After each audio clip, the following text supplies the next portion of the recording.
검찰이 법원이 한 차례 불허한 윤 대통령에 대한 구속기간 연장을 재차 요청했지만 이번에도 받아들여지지 않았습니다. 추가 대면 조사를 통해 윤 대통령 혐의를 보강하려던 검찰 계획의 차질이 불가피해졌는데요. 구속 만료 전 기소 소순을 밟을 것으로 보입니다. 이채연 기자입니다. 서울중앙지법은 이번에도 검찰의 요청을 받아들이지 않았습니다. 법원의 불허 결정 4시간 만에 검찰은 윤 대통령에 대한 구속기간을 연장해달라고 거듭 요청했지만 이번에도 불허한 것입니다.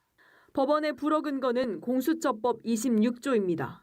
공수처가 수사 관련 서류와 증거물을 지체 없이 검찰에 송부하고 검찰은 공수처의 공소제기 여부를 신속히 통보해야 한다고 규정하고 있는데 법원은 이 규정이 수사의 공정성을 담보하기 위한 목적으로 수사와 기소를 분리하는 것으로 판단했습니다.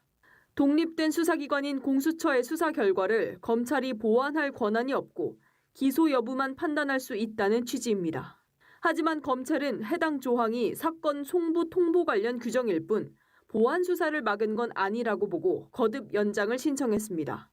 그러면서 2년 전 공수처로부터 김석준 전 부산교육감 사건을 넘겨받아 추가 압수수색까지 벌여 보완 수사한 사건 등의 사례까지 제시했지만 법원의 판단은 바뀌지 않았습니다.